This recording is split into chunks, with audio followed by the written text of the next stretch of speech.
జరిగింది నిన్న అసెంబ్లీకి సంబంధించి మాటల యుద్ధం కొనసాగింది. ఈ మాటల యుద్ధంలో ఇటు అధికార పక్షం కానీ విపక్షం కానీ తెలంగాణ యావత్తు సమాజం కానీ నిన్నటి అసెంబ్లీని పూర్తి స్థాయిలో చూశారు. సరే, నిన్నటి అసెంబ్లీకి సంబంధించి జరిగిన కొన్ని పరిణామాలను మీ ముందుంచే ప్రయత్నం అయితే చేస్తాను. ఒకసారి మనం కాసేపు నిజాలనే మాట్లాడుకుందాం, వాస్తవాలను మాత్రమే మనం మాట్లాడుకుందాం. ఆ వాస్తవాలకు సంబంధించి చూసే కంటే ముందు కాళేశ్వరంపై కాంగ్రెస్ పార్టీకి సంబంధించి ఏ విధంగా ప్రచారం చేస్తుంది, అసలు కాంగ్రెస్ ప్రభుత్వం కాళేశ్వరం ప్రాజెక్టును ఎందుకు ఒక విష ప్రచారంలా మారుస్తుంది? కాళేశ్వరం ప్రాజెక్టు కాంగ్రెస్ కడితే బాగుండు అనే ఆలోచనలో చేస్తుందా, లేకపోతే ఇప్పుడు ప్రజలకు నీళ్ళిస్తే ఆ క్రెడిట్ అంతా బీఆర్ఎస్ పార్టీకి వెళ్తుందనే ఆలోచనలో ఉందా? ఎందుకు ఈ విధంగా వ్యవహరిస్తుంది అనేది ఒకసారి చూసే ప్రయత్నం అయితే చేద్దాం. ఎందుకు అంటే తెలంగాణ ప్రాంత బిడ్డలందరికీ కూడా తెలవాల్సిన విషయం కాళేశ్వరం ప్రాజెక్ట్. రైట్, ఈ కాళేశ్వరం ప్రాజెక్టుకు సంబంధించి నిన్నటి నుండి రకరకాలుగా కూడా వినబడుతున్న అంశాలను మనం చూస్తున్నాం. సరే, నిజానికి అవి ఏంటి, ఎలా ఉన్నాయి అనేది ఒక్కసారి మీకు ఒక పీడిఎఫ్ ద్వారా మీ అందరికీ చూపెట్టే ప్రయత్నం చేస్తా. ఒకసారి చూడరు తెలంగాణ బిడ్డలరా. కాళేశ్వరంపై కాంగ్రెస్ విష ప్రచారం, బీఆర్ఎస్ వాస్తవాలు అంటూ వాళ్ళ ఒక బుక్లెట్ను రిలీజ్ చేసిలా నిన్న. దేనికోసం అంటే తెలంగాణ సమాజానికి తెలియాలి, ఇప్పుడు మేడారం కానీ అన్నారం కానీ సుందిల్ల కానీ ఈ ప్రాజెక్టులందరికీ సంబంధించి ఏం జరుగుతున్నది అనేది తెలియాల్సిన ఆవశ్యకత అవసరం ఎంతైనా ఉంటుంది అనేది వాళ్ళ యొక్క నినాదం. సో పూర్తిగా కూడా ఏం జరిగింది అనేది ఒకసారి చూద్దాం. సో ఒకసారి చూడండి, ఇది కాళేశ్వరం ప్రాజెక్టు యొక్క డిజైన్ అండి. పూర్తి స్థాయిలో కాళేశ్వరం ప్రాజెక్టు ఎన్ని లింకులు ఉన్నాయి, ఏం కథ, దానికి సంబంధించి ఎట్లున్నది అనేది దానికి సంబంధించిన కాళేశ్వరం యొక్క ప్రాజెక్ట్. రైట్, అసలు ఏం జరిగింది, కాళేశ్వరం అంటే ఏంటిది? కాళేశ్వరం అంటే ఏంటి తెలంగాణ ప్రజలారా? 3 బ్యారేజీలు, 15 రిజర్వాయర్లు, 19 సబ్స్టేషన్లు, 21 పంప్ హౌజులు, 203 కిలోమీటర్ల సొరంగాలు, 1531 కిలోమీటర్ల గ్రావిటీ కెనాల్, 98 కిలోమీటర్ల ప్రెజర్మెంట్స్, 141 టీఎంసీల స్టోరేజ్ కెపాసిటీ, 500 మీటర్ల ఎత్తుకు లిఫ్టు, 240 టీఎంసీల నీటి వినియోగం. ఇది కాళేశ్వరం యొక్క సమగ్ర రూపం. కాళేశ్వరం ప్రాజెక్ట్ అంటే పాపం చాలామంది కూడా ఏమనుకుంటారు అంటే మేడిగడ్డ కాళేశ్వరం గంతే అనుకుంటారు. కానీ కాళేశ్వరం అంటే ఇన్ని రకాలుగా ఉంటాయి, ఒకటి కాదు రెండు కాదు. ఒకసారి మీరు ఆలోచించాలి, కాంగ్రెస్ ప్రభుత్వం అధికారంలోకి వచ్చిన తర్వాత, ఎప్పుడు 50 ఏళ్ళ నుంచి చెప్తున్నా, వాళ్ళు కట్టిన ప్రాజెక్టులలో ఎన్ని టీఎంసీల నీటిని స్టోరేజ్కి వినియోగించారు, ఎన్ని టీఎంసీలను ఒకరోజు ఎత్తిపోయగలిగారు, ఇప్పుడు కాళేశ్వరం ప్రాజెక్టు ఎన్ని టీఎంసీల స్టోరేజ్ని ఉంచుతుంది, ఎంత శాతం నీటిని పూర్తి స్థాయిలో ఎత్తిపోయగలుగుతుంది అనేది యావత్తు తెలంగాణ సమాజం అంతా చూడాలి. రైట్, మొత్తానికి ఇది కాళేశ్వరం ప్రాజెక్టుకు సంబంధించి రూపం. 3 బ్యారేజీలు ఉన్నాయి, దీంట్లో 15 రిజర్వాయర్లు ఉన్నాయి, 19 సబ్స్టేషన్లు ఉన్నాయి, 21 పంప్ హౌజులు ఉన్నాయి, 203 కిలోమీటర్లకు సంబంధించిన స్వరంగాలు ఉన్నాయి, 1531 కిలోమీటర్ల గ్రావిటీ కెనాల్ కూడా ఉన్నది, 98 కిలోమీటర్ల ప్రెజర్మెంట్స్ ఉన్నాయి, 141 టీఎంసీల స్టోరేజ్ కెపాసిటీ, 500 మీటర్ల ఎత్తు లిఫ్టు, 200 టీఎంసీల నీటి వినియోగం చేసే ఒక అద్భుతమైన ప్రాజెక్టే కాళేశ్వరం ప్రాజెక్టు. అయితే దీనికి సంబంధించి ఏం జరిగింది, ఏం కథ అనేది ఒక్కొక్కటి కూడా చూద్దాం. ప్రాణహిత చేవెళ్ల ప్రాజెక్టుకు రీఇంజనీర్కు ఎందుకు కారణాలైనవి, అంతర్రాష్ట్ర అంశాలకు సంబంధించి ఒకసారి చూద్దాం. తుమ్మిడిహెట్టి బ్యారేజీ వద్ద చాప్రాల్ వైల్డ్ లైఫ్ ప్రాజెక్టు పరిధి ముంపుకు గురి కావడం మొదటి అంశం. తుమ్మిడిహెట్టి వద్ద ప్రతిపాదించిన ప్రాణహిత చేవెళ్ల ప్రాజెక్టు వల్ల మహారాష్ట్రలో 3786 ఎకరాల భూమి ముంపున గురవుతుందని మహారాష్ట్ర ప్రభుత్వం అభ్యంతరాలు వ్యక్తం చేయడం, ముంపు లేకుండా ఉండేందుకు గాను ఎఫ్ఆర్ఎల్ను 152 మీటర్ల నుంచి 148 మీటర్లకు తగ్గించాలని మహారాష్ట్ర ప్రభుత్వం పలుమార్లు వినతులు చేయడం, ఇక దానితో పాటు 2 రాష్ట్రాల్లో నిర్వహించిన ఉమ్మడి సర్వేలో ఎఫ్ఆర్ఎల్ను 148 మీటర్లకు తగ్గించడం వల్ల 285 ఎకరాలు మాత్రమే ముంపున గురవుతున్నాయన్నట్టుగా తేలడం, గత కాంగ్రెస్ ప్రభుత్వం తుమ్మిడిహెట్టు వద్ద ప్రాజెక్టుకు శంకుస్థాపన చేసిన 7 ఏళ్ల తర్వాత కూడా ఎలాంటి పనులు ప్రారంభించకపోవడం, 2007 నుంచి 2014 వరకు ప్రాజెక్టు నిర్మాణానికి సంబంధించి ఎలాంటి ఒప్పందాలు చేసుకోకపోవడం, సెంట్రల్ వాటర్ కమిషన్ నుంచి ఎలాంటి అనుమతులు పొందకపోవడం అంటూ కూడా ఏదైతే ప్రాణహిత చేవెళ్ళ ప్రాజెక్టుకు సంబంధించిన రీడిజైన్కు సంబంధించిన కారణాలు. ఇక దీంట్లో నీటి లభ్యత ఎట్లుంటుంది ఒకసారి చూడాలి. తుమ్మిడిహట్టి వద్ద నీటి లభ్యతపై సెంట్రల్ వాటర్ కమిషన్ అంటే సిడబ్ల్యూసి హైడ్రాలజీ విభాగం వారు కట్టిన లెక్కల ప్రకారం తుమ్మిడిహట్టి వద్ద ప్రాణహిత చేవెళ్ల ప్రాజెక్టుకు అవసరాలకు తగినన్ని నికర జలాలు లేవని, కాబట్టి రాష్ట్ర ప్రభుత్వం ప్రాజెక్టులను నిర్మాణంపై పునరాలోచన చేసుకోవాలని సూచించడం, గోదావరి బేసిన్లోని తెలంగాణ వాటా జలాలను పూర్తి స్థాయిలో వినియోగించుకునేందుకు ప్రత్యామ్నాయ ప్రాంతంపైన మేడిగడ్డ వద్ద 284.30 టీఎంసీల నీటి లభ్యత ఉందని గుర్తించింది. ఓకేనా, ఇక్కడ ఎంత గుర్తించింది అంటే 284.30 టీఎంసీల నీటి సామర్థ్యాన్ని గుర్తించింది. ఎక్కడ? మేడిగడ్డకు సంబంధించి. ఇక రిజర్వాయర్ల నిల్వ సామర్థ్యం ఎంత? ప్రాజెక్టులో ప్రతిపాదించిన జలాశయాల సామర్థ్యం తగినంత లేవని, కాబట్టి ప్రాజెక్టు అవసరాలకు తగినంత జలాశయాల సామర్థ్యాన్ని పెంచుకోవాలని, కొత్త జలాశయాలను నిర్మించుకోవాలని కేంద్ర జల సంఘం సూచనలు చేసింది. కొత్త ప్రాజెక్టులు మీరు నిర్వహించుకోండి అంటూ చెప్పింది. సమగ్ర అధ్యయనం తర్వాత ప్రాజెక్టుల అవసరాలకు అనుగుణంగా రిజర్వాయర్లు సామర్థ్యం పెంపు, కొత్తవి ఏర్పాటు వల్ల రిజర్వాయర్ల నీటి నిల్వ సామర్థ్యం 16.43 టీఎంసీల నుంచి ఏకదాటిగా 141 టీఎంసీల స్థాయికి పెరిగిపోయింది. ఎన్ని టీఎంసీలు ఉంటాయంటే 16.43 టీఎంసీల నుండి డైరెక్ట్గా కూడా 141 టీఎంసీలకు వెళ్ళిపోయింది. రెండు ప్రధాన విభాగాలు ప్రాజెక్టు రీడిజైన్. ఒకటి doctor BR Ambedkar Pranahita project, ఇంకొకటి కాళేశ్వరం ప్రాజెక్టు. అసలు ఈ ప్రాజెక్టులకు సంబంధించిన విభాగాలు ఏంటో ఒకసారి మీరు అందరూ చూడాలి. ఏంది? ఒకటి మొదటి అంశం 20 టీఎంసీలను మళ్లించి ఆదిలాబాద్ జిల్లాలోని 2 లక్షల ఎకరాల ఆయకట్టుకు సాగునీరు అందించేందుకు గాను రూపొందించిన ప్రాజెక్టే doctor BR Ambedkar Pranahita Chevella project. Okay, ఇక కాళేశ్వరం ప్రాజెక్టు మేడిగడ్డ వద్ద బ్యారేజీని నిర్మాణం మరియు మేడిగడ్డ ఎల్లంపల్లి మధ్య మరో 2 బ్యారేజీలు అన్నారం సుందిల్ల నిర్మించడం, కెనాల్స్, టన్నెల్స్, లిఫ్ట్ సిస్టమ్, రిజర్వాయర్లు, డిస్ట్రిబ్యూటరీ నెట్వర్క్ ద్వారా గతంలో ప్రతిపాదించిన 16.40 లక్షల ఎకరాలకు బదులుగా 19.63 లక్షల ఎకరాల ఆయకట్టుకు సాగునీరు ఇవ్వగలుగుతున్నాం. ఎస్ఆర్ఎస్పి నిజాం సాగర్, సింగూరు వద్ద కాల్వ, చెరువులు, చెక్ డ్యాంల కింద 18.82 లక్షల ఆయకట్టుకు స్థిరీకరణ చేస్తున్నాం. కొత్త ఆయకట్టు స్థిరీకరణ ద్వారా మొత్తం 38.45 లక్షల ఎకరాలకు మనం సాగునీరు అందించగలుగుతున్నాం. ఇక దానితో పాటుగా మంత్రులు హరీష్ రావు, ఈటల రాజేందర్, తుమ్మల నాగేశ్వరరావుతో కలిసి కూడిన క్యాబినెట్లో సబ్ కమిటీ ఒక రిపోర్ట్ ఇచ్చింది.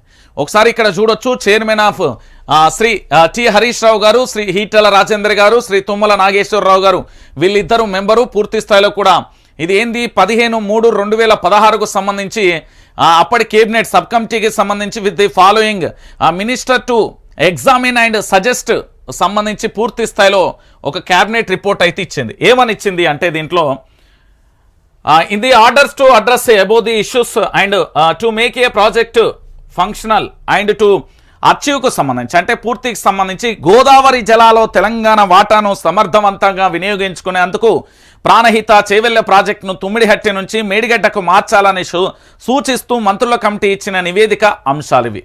ఎవరెవరు ప్రస్తుతానికి సంబంధించి బీఆర్ఎస్ పార్టీలో ఉన్న హరీష్ రావు గారు, భారతీయ జనతా పార్టీలో ఉన్న ఈటెల రాజేందర్ గారు, కాంగ్రెస్ పార్టీలో ఉన్న తుమ్మల నాగేశ్వరరావు గారు, వీరి ముగ్గురి ఆధ్వర్యంలో ఒక సబ్ కమిటీ రిపోర్ట్ ఇచ్చింది. ఏంటి అంటే ఏది ఇక్కడ ప్రాణహిత చేవెళ్ల ప్రాజెక్టును తుమ్మిడిహట్టి నుంచి మేడిగడ్డకు మార్చాలంటూ ఈ సబ్ కమిటీ రిపోర్ట్ ఇచ్చింది.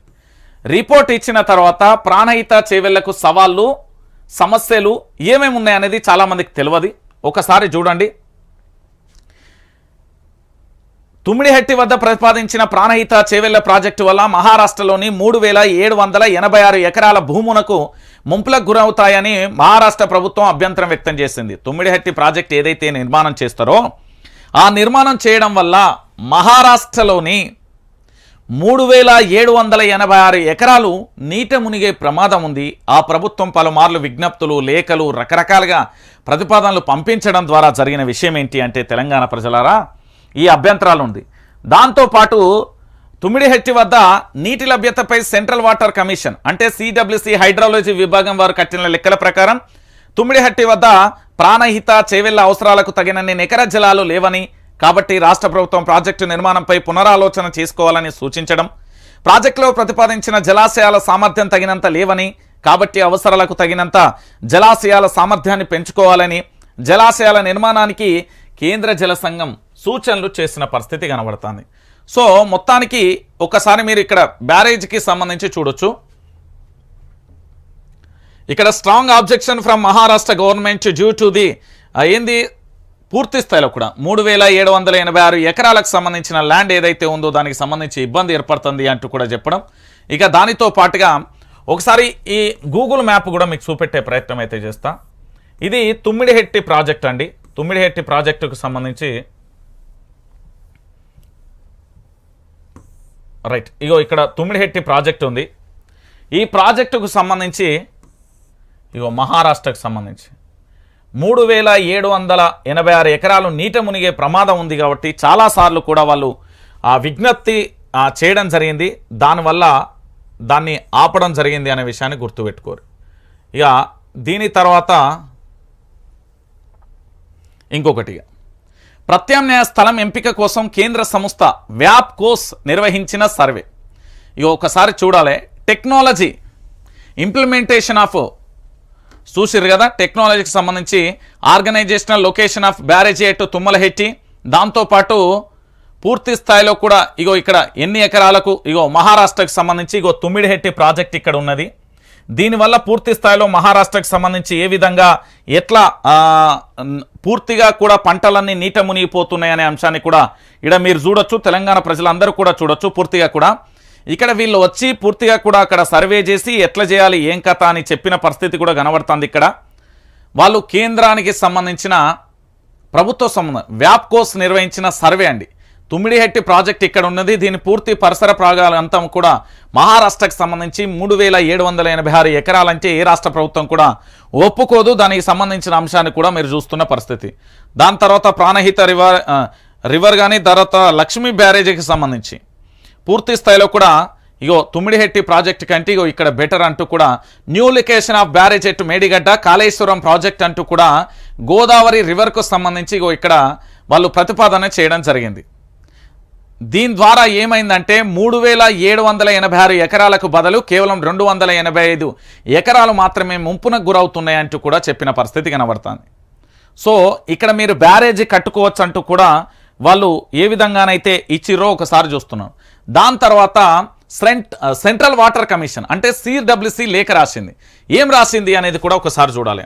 ఎన్నో తారీఖు 4వ తారీఖు 3వ నెల 2015 ఏమని రాసింది? ప్రాణహిత చేవెళ్ల ప్రాజెక్టుకు అవసరాలకు తగినంత నీటి లభ్యత తుమ్మిడిహెట్టి వద్ద లేదు అని 18/2/2015 CWC తెలిపింది. ప్రాణహిత చేవెళ్ల ప్రాజెక్టు అవసరాలకు తగినంత నీటి లభ్యత తుమ్మిడిహెట్టి వద్ద లేదు. భవిష్యత్తులో సమస్యలు ఎదురయ్యే అవకాశం ఉంది కాబట్టి నీటి లభ్యత విషయంలో సమీక్ష జరపాలి. 4/3/2015 పూర్తి స్థాయిలో కూడా ఒక లేఖన అనేది మనకు రావడం జరిగింది. సెంట్రల్ వాటర్ కమిషన్ CWCకి సంబంధించి ఒక లేఖ ఇచ్చింది. ఆ తర్వాత కేంద్ర జల సంఘం సూచనలు ఏం చేసింది అంటే ప్రాణహిత చేవెళ్ల ప్రాజెక్టులో ప్రతిపాదించిన జలాశయాల సామర్థ్యం తగినంత లేదని, కాబట్టి ప్రాజెక్టు అవసరాలకు తగినంతగా జలాశయాల సామర్థ్యాన్ని పెంచుకోవాలని, కొత్త జలాశయాలను నిర్మించుకోవాలని కూడా కేంద్ర జల సంఘం మనకు సూచనలు చేసింది. ఎన్నో తారీఖు అంటే ఇది పూర్తి స్థాయిలో 13/2 ఇది 2008 CWCకి. అప్పటి నుంచి ఎప్పుడు వచ్చారు మళ్ళా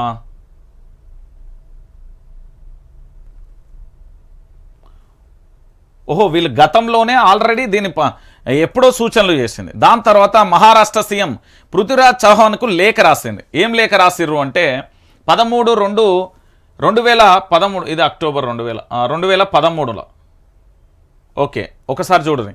ప్రాణహిత చేవెళ్ల ప్రాజెక్టు వల్ల 125 కిలోమీటర్లో FRL వద్ద గచ్చిరోలి చంద్రాపూర్ జిల్లాలోని 22 గ్రామాలకు సంబంధించిన 2099 హెక్టార్ల భూమికి ముంపునకు గురవుతుంది. ఈ ప్రాజెక్టు విషయంలో ఏపీ ప్రభుత్వం ఏకపక్ష ప్రణాళిక వల్ల చేస్తున్న ఖర్చు ఫలితం లేని వ్యయంగా మారుతుంది. ఆంధ్రప్రదేశ్ ప్రభుత్వం మహారాష్ట్ర అభ్యంతరాలను పరిగణలోకి తీసుకోవాలని అప్పటి మహారాష్ట్ర ముఖ్యమంత్రి పృథ్వీరాజ్ చౌహాన్ ఆంధ్రప్రదేశ్ ముఖ్యమంత్రి కిరణ్ కుమార్ రెడ్డికి లేఖ రాసింది. ఎప్పుడు 5వ తారీఖు అక్టోబర్ 2013 అప్పుడు లేఖ రాశారు.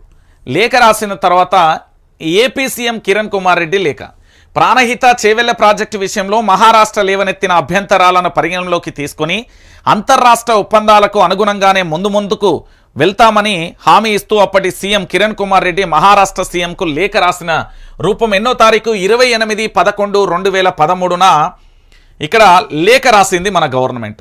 ఆ తర్వాత ఇరు రాష్ట్రాల ముఖ్యమంత్రుల ఒప్పందం జరిగింది. ఎప్పుడు 8 మార్చి 2016న తెలంగాణ మరియు మహారాష్ట్ర ముఖ్యమంత్రుల నీటి విధానాలు మరియు ప్రయోజనాల కోసం ఎంఓయూలు చేసుకున్నారు. టెక్నికల్, అడ్మినిస్ట్రేషన్ మరియు రాజకీయ స్థాయిలో సమస్యల పరిష్కారం కోసం 3 అంచెల సంస్థాగత యంత్రాంగాన్ని ఏర్పాటు చేసిళ్ళు ఈ ఇరు రాష్ట్రాలకు సంబంధించి. అంటే ఈ విషయం ఎప్పుడో 2008 నుంచి కొనసాగుతూ దీనికి ఎండ్ కార్డు ఎప్పుడు పడ్డదంటే 2016 మార్చిలో ఎండ్ కార్డు పడ్డది. ఇక దీని తర్వాత కేంద్ర ప్రభుత్వం నుంచి కాళేశ్వరం ప్రాజెక్టుకు లభించిన అనుమతులు. కేంద్రంలో మహారాష్ట్రలో ఏపీ కాంగ్రెస్ పార్టీ మహారాష్ట్రలో ఏపీలో కాంగ్రెస్ పార్టీ అధికారంలో ఉండి కూడా 7 ఏళ్ల కాలంలో ప్రాణహిత చేవెళ్ల ప్రాజెక్టుకు ఒక్క అనుమతి కూడా సాధించలేదు. ఇది వాస్తవమైన విషయం. ఇన్ని సంవత్సరాలు వీళ్ళ అధికారంలో ఉండి 7 ఏళ్ల పాటు కూడా సాధించిన విషయం. కానీ కేసీఆర్ ప్రభుత్వం ఒకే ఏడాదిలో కాళేశ్వరం ప్రాజెక్టుకు అవసరమైన అన్ని అనుమతులను కూడా సాధించిన విషయానికి సంబంధించి మీరు చూడొచ్చు. 1 కాదు 2 కాదు, హైడ్రాలజికల్ కానీ ఇంటర్స్టేట్ మ్యాటర్స్ కానీ, కాన్స్టిట్యూషన్ పూర్తి స్థాయిలో ఇరిగేషన్ ప్లానింగ్ కానీ, ministry of agriculture farmers and welfares కావచ్చు, పూర్తి స్థాయిలో మొత్తం అన్ని రకాలుగా ఫారెస్ట్కు సంబంధించి కానీ, సెంట్రల్ గ్రౌండ్ వాటర్ బోర్డుకు సంబంధించి కావచ్చు, దాంతోపాటు మినిస్టరీ ఆఫ్ ట్రైబల్ అఫైర్స్కు సంబంధించి కావచ్చు, టెక్నికల్ అడ్వైజరీ కమిటీ కావచ్చు, అన్నిటి అనుమతులు దాదాపుగా 11 అనుమతులను కేవలం ఒకే దఫాలో కూడా రాష్ట్ర ముఖ్యమంత్రి కేసీఆర్ అప్పట్లో తీసుకొచ్చిన పరిస్థితి. ఇక ఇంజనీరింగ్తో గోదావరి నది సజీవంగా ఉంది. ఏమైంది అసలు? దీనికి సంబంధించి చాలామందికి కూడా అర్థం కాని విషయం ఏంటంటే, మొదటిది శ్రీరామ్ సాగర్ ప్రాజెక్టు. దీని యొక్క నీటి నిల్వ ఎన్ని టీఎంసీలు? 80 టీఎంసీలు. బ్యాక్ వాటర్కు సంబంధించి ఎన్ని కిలోమీటర్లు? 74 కిలోమీటర్లు. ఇక సదర్ మార్ట్ బ్యారేజ్కి సంబంధించి 1.5 టీఎంసీలు, 17 అంటే బ్యాక్ వాటర్ కిలోమీటర్లు 17. ఎల్లంపల్లి బ్యారేజీ 20 టీఎంసీలు, 36. అన్నారం బ్యారేజీ 10.87 టీఎంసీలు, 32 కిలోమీటర్లు బ్యాక్ వాటర్. సుందిళ్ళ బ్యారేజీ 7.24. దాని తర్వాత పూర్తి స్థాయిలో కూడా 31 కిలోమీటర్ బ్యాక్ వాటర్కి సంబంధించి. మేడిగడ్డ బ్యారేజీ 16.17, 42 బ్యాక్ వాటర్ కిలోమీటర్లు. ఇక తుపాకులగూడెం బ్యారేజీ 6.94, 30 బ్యాక్ వాటర్ 30 కిలోమీటర్లు. ఇక దుమ్మగూడెం ఆనకట్ట 1.3, 12 కిలోమీటర్లు. మొత్తం 144.10. దాంతోపాటు బ్యాక్ వాటర్కి సంబంధించి 274. ఇక్కడ 144.10 టీఎంసీలకు సంబంధించిన నీటి సజీవంగా పెరిగింది. ఇక ప్రాజెక్టులకు పెరిగిన అంచనా వ్యయం, ఇక దీని గురించే చాలా రకాలుగా పంచాయతీ మొదలైంది. ఒక్కసారి మీరు చూడుర్రి తెలంగాణ ప్రజలారా, దీన్ని చాలా జాగ్రత్తగా చూడాలి. మొత్తానికి ఇక్కడ 6 ప్రాజెక్టులు. 1 నాగార్జున సాగర్ తొలి అంచనా 120/1954. మొదటి సవరణ 163.54 1969. రెండో సవరణ 312.47 1974. ఇక రెండో సవరణ. మూడో సవరణ 1183.94 2000. అంటే దాదాపుగా 970% పెరిగింది అంచనా ప్రాజెక్టులకు సంబంధించిన అంచనా విలువలు. ఆ తర్వాత శ్రీరామ్ సాగర్ ప్రాజెక్టుకు సంబంధించి 40.13 1964, 1519.15 1992. దాని తర్వాత 4300 1997, 10,175% పెరిగింది. ఆ తర్వాత జూరాల ప్రాజెక్ట్. ఇదేంది? ఇవన్నీ కాంగ్రెస్ ప్రభుత్వానికి సంబంధించి 70/1980 204.7.5 1985లో ఇంత అంచనా వ్యయం. మొదటి సవరణ. రెండో సవరణ 1240 2008. తర్వాత 1815 2016 2592% పెరిగింది. పులిచింతల 565.87 2023, 681.604 2005, 1281/2009, 1816.17 2014. ఇది 320% పెరిగింది. దాని తర్వాత సింగూరు 29.25 1975, 1979లో 42.34, 1989లో 104.36, 1991లో 169.12, 570% పెరిగింది. ఎల్లంపల్లి 900 2004, 1366.92 2013, 2048.28 2016, 570% పెరిగింది. మరి ఇంత అంచనా విలువలు పెరిగినాయి కదా. ఒక్కసారి ఇప్పటి వరకు కాళేశ్వరం ఏది నీళ్లతో జరిగిన సాగు ఒకసారి చూడాలి. కొత్త ఆయకట్టు స్థిరీకరణ, కాళేశ్వరం ప్రాజెక్టు ద్వారా నేరుగా 98,576 ఎకరాలు కొత్త ఆయకట్టుకు సంబంధించి, కాళేశ్వరం ప్రాజెక్టు కాలువల ద్వారా నింపిన 456 మైనర్ ఇరిగేషన్ ట్యాంకుల ద్వారా 39,146 ఎకరాలు కొత్త ఆయకట్టు. కాళేశ్వరం ప్రాజెక్టు నీటితో ఎస్ఆర్ఎస్పి 1, ఎస్ఆర్ఎస్పి స్టేజ్ 2 మరియు నిజాం సాగర్ నీటితో నింపిన 2,143 ఎంఐ ట్యాంకుల ద్వారా 1,67,050 ఎకరాలు కొత్త ఆయకట్టు. మొత్తం 3,04,766 ఎకరాల కొత్త ఆయకట్టుకి కాళేశ్వరం ప్రాజెక్టుకు సంబంధించి నీళ్ళు అందించింది. ఆయకట్టు స్థిరీకరణలో ఎస్ఆర్ఎస్పి స్టేజ్ 1 అంటే ఎల్ఎండి, ఎస్ఆర్ఎస్పి స్టేజ్ 2 మరియు నిజాం సాగర్ ప్రాజెక్టులకు కాళేశ్వరం నీళ్లు అందించి 17,08,230 ఎకరాల స్థిరీకరణ.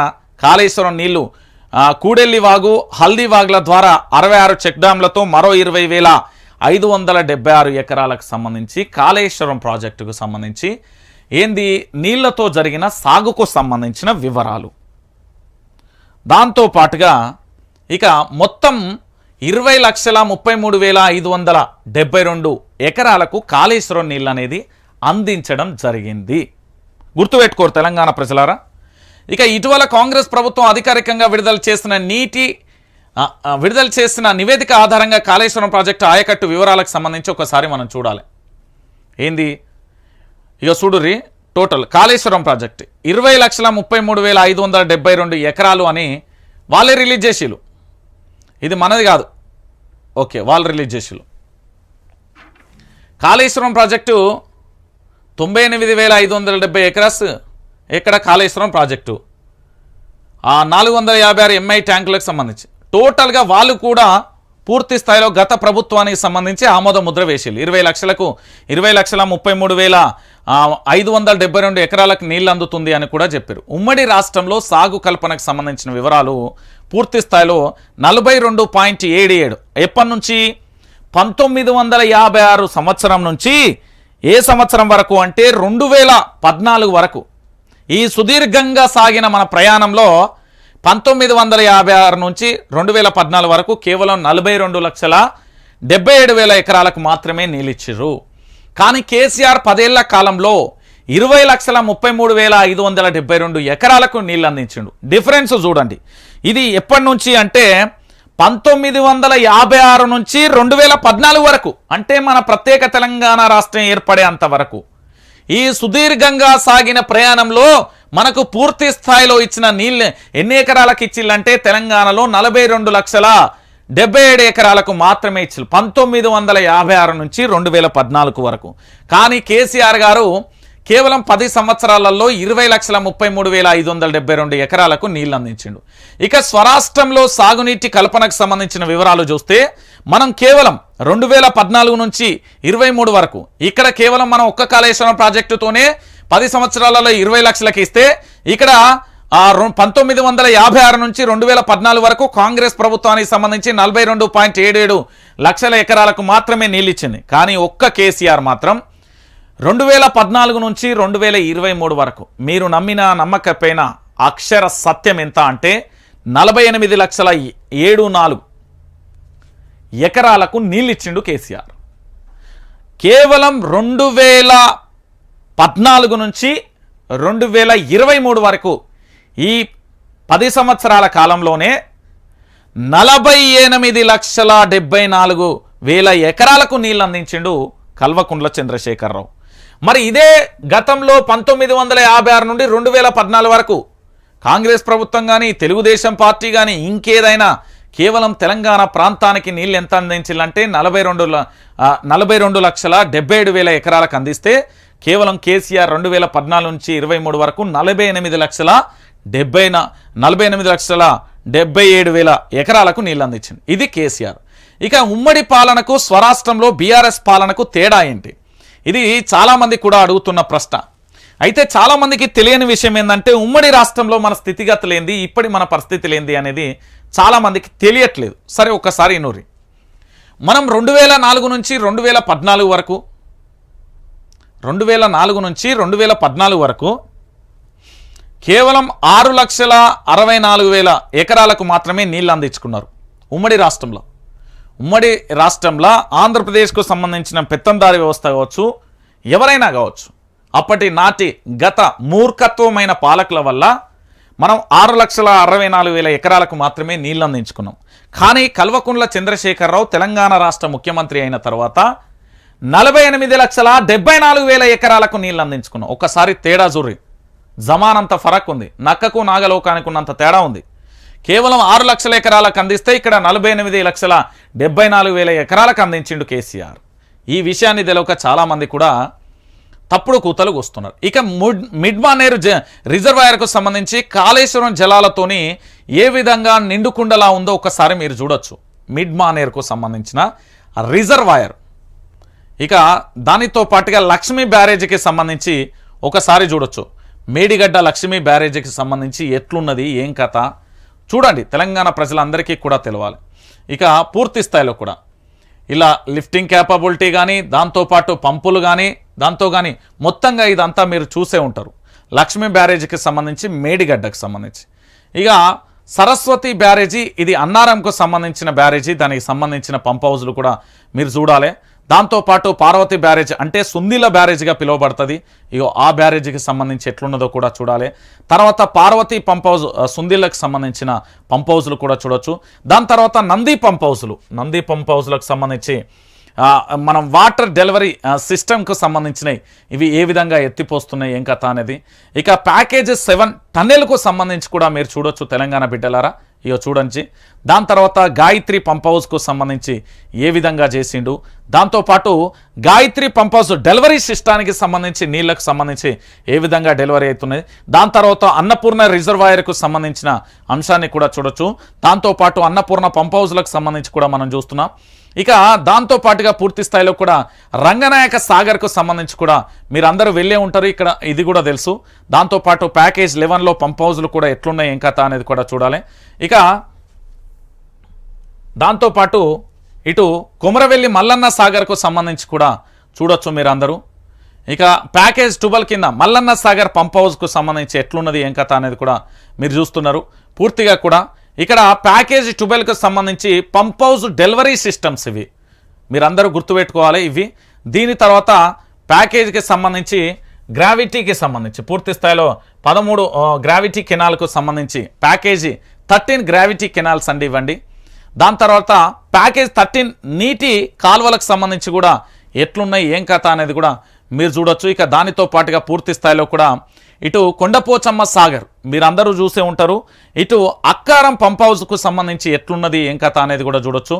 ఇక మర్కూర్ పంప్ హౌస్కు సంబంధించి ఎట్లున్నది, ఇటు కొండపోచమ్మ సంబంధించి డెలివరీ సిస్టమ్ కూడా మనకు చాలా ఇంపార్టెంట్. ఈ డెలివరీ సిస్టమ్కు సంబంధించి ఎట్లున్నది అనేది కూడా మీరు చూడాలి. మొత్తానికి ప్యాకేజ్ 15 గ్రావిటీ కెనాల్, ఈ గ్రావిటీ కెనాల్కు సంబంధించి ఎట్లా నీటు పారకం జరుగుతుంది అనేది కూడా చూడొచ్చు. దాంతోపాటు ప్యాకేజ్ 16 గ్రావిటీ కెనాల్కు సంబంధించి కూడా పంట పొలాలకు నీళ్ళు అందించేందుకు కెనాల్ ఏ విధంగా కట్టిలు. దాని తర్వాత నరసింహసాగర్ అంటే బసవపూర్ రిజర్వాయర్ అంటాం దీన్ని. ఈ బసవపూర్ రిజర్వాయర్కు సంబంధించి ఎట్లా కట్టిలు, దీంట్లో ప్యాకేజ్ 17 టన్నెల్కు సంబంధించి ఇది కట్టడం అనేది చాలా కష్టతరమైంది. ఏ విధంగా ప్రభుత్వం కట్టింది అనేది కూడా చూడాలి. లీకేజ్ 6 లీకేజ్ 7 లింక్ 7 లింక్ 6కు సంబంధించి ప్యాకేజ్ 20కి సంబంధించి, దాంతోపాటు డెలివరీకి సంబంధించి కూడా ఏ విధంగా ఉంది, ఎట్లుంది. ఇక లింక్ 7 ప్యాకేజ్ 21/Aకు సంబంధించి కూడా మనం చూస్తున్నాం. సో మొత్తానికి లింక్ 7కు సంబంధించి ప్యాకేజ్ 27కు సంబంధించి కూడా చూడొచ్చు. ఇక పూర్తిగా కూడా ఇక్కడ లింక్ 7 ప్యాకేజీ 28 పంప్ హౌస్కు సంబంధించి కూడా మీరు చూడొచ్చు. ఇక దాంతోపాటుగా మొత్తానికి అగ్రికల్చర్కు సంబంధించి గ్రోత్ ఏ విధంగా పెరిగింది, ఏం కథ అనేది ఒకసారి చూడండి. 2014-15లో 1.31 సంబంధించి, దాని తర్వాత దాని తర్వాత 2.08 2023, 2014 నుంచి 15 కేవలం 68 లక్షలే.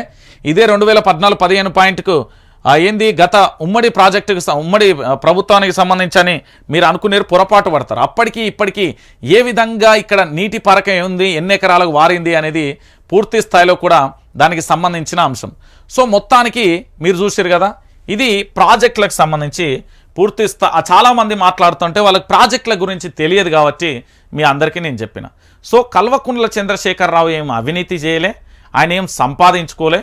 దానికి సంబంధించిన విషయాన్ని పక్కన పెడితే తెలంగాణ ప్రాంత బిడ్డల కోసం మాత్రం ఆయన మంచి చేసిండు అని మీకు నచ్చినా నచ్చకపోయినా కూడా ఈ పంప్ హౌజులు, ఈ బ్యారేజ్లు ఇవన్నీ చూస్తే కనీసం మీకు అర్థమవుతుంది. అప్పటికి సంబంధించి ఇప్పటికి సంబంధించి మీకు ఇప్పటి వరకు చూపెట్టిన 3 బ్యారేజీలైనా, 15 రిజర్వాయర్లైనా, 19 సబ్స్టేషన్లైనా, 21 పంప్ హౌజ్లైనా, 203 కిలోమీటర్ల సొరంగాలైనా, 1530 కిలోమీటర్ల గ్రావిటీ కెనాల్ అయినా, 98 కిలోమీటర్ల ప్రెజర్ మెయిన్స్ అయినా, 141 టీఎంసీల స్టోరేజ్ కెపాసిటీ అయినా, 530 మీటర్ల ఎత్తుకు లిఫ్ట్ అయినా, 240 టీఎంసీల నీటి నిల్వకు సంబంధించి ఇదంతా బీఆర్ఎస్ పార్టీ వాస్తవాలని చెప్పింది. కాళేశ్వరం ప్రాజెక్ట్ కేవలం కాళేశ్వరం ప్రాజెక్ట్ ఏదో మసిబూసి మారేడుకాయ చేస్తా అంటే అది ఒక మీ దుర్మార్గమైన ఆలోచనకు దాది ఒక బలి కావాల్సిన అవసరం ఎంతైనా ఉంటుంది. సో ప్లీజ్ ఐ రిక్వెస్ట్, మీరు కాళేశ్వరం ప్రాజెక్టులు ఏమైనా మరమ్మతులు ఉంటే మేడిగడ్డ కానీ అన్నారం కానీ ఏమైనా ఉంటే చెయ్యండి, కానీ తెలంగాణ ప్రాంతాన్ని మాత్రం ఎడారిగా చేయొద్దని మీకు విజ్ఞప్తి చేస్తున్న రాష్ట్ర ముఖ్యమంత్రి రేవంత్ రెడ్డి గారు. ఐ రిక్వెస్ట్, హంబుల్ రిక్వెస్ట్ చెప్తున్నా, ఈ తెలంగాణను ఎడారి ప్రాంతం అయితే చేయకండి. తెలంగాణ సస్యశ్యామలంగా అన్నపూర్ణ రాష్ట్రంగా తీర్చిదిద్దిన దాన్ని మీరు కొనసాగించండి. కేసీఆర్ చేసిన పనులతో మీరు ఇంకా అద్భుతంగా చేయాలంటే చేయండి. I support. నేను చెప్తున్నా కదా, నేను ఖచ్చితంగా కూడా మీకు సపోర్ట్ చేస్తాను. మీరు మంచి పనులు చేస్తా అంటే చెప్తా. కల్వకుంట్ల చంద్రశేఖరరావు కాళేశ్వరం ప్రాజెక్టుకు సంబంధించి పూర్తి స్థాయిలో ఒక బుక్లెట్నే రిలీజ్ చేసిర్రు. ఆ విషయాన్ని మీ అందరికీ కూడా చెప్పిన పరిస్థితి చూసిర్రు. ఇక సో మొత్తానికి ఇది నేను చెప్పింది ఇప్పుడు ఏంది అంటే కాళేశ్వరంపై కాంగ్రెస్ విచ ప్రచారం, బీఆర్ఎస్ వాస్తవాలు. కాళేశ్వరంపై కాంగ్రెస్ విచ ప్రచారానికి సంబంధించి వాస్తవాలతో కూడిన బీఆర్ఎస్ డాక్యుమెంట్లను, డిజైన్ల మార్పులకు గల కారణాలు, సిడబ్ల్యూసి సూచనలు, మహారాష్ట్ర అభ్యంతరాలకు సంబంధించి పూర్తి స్థాయిలో దానికి సంబంధించి ఏం చెప్పిళ్ళు, ఏం కథ అనేది క్లియర్ కట్గా మీ అందరికీ చెప్పే ప్రయత్నం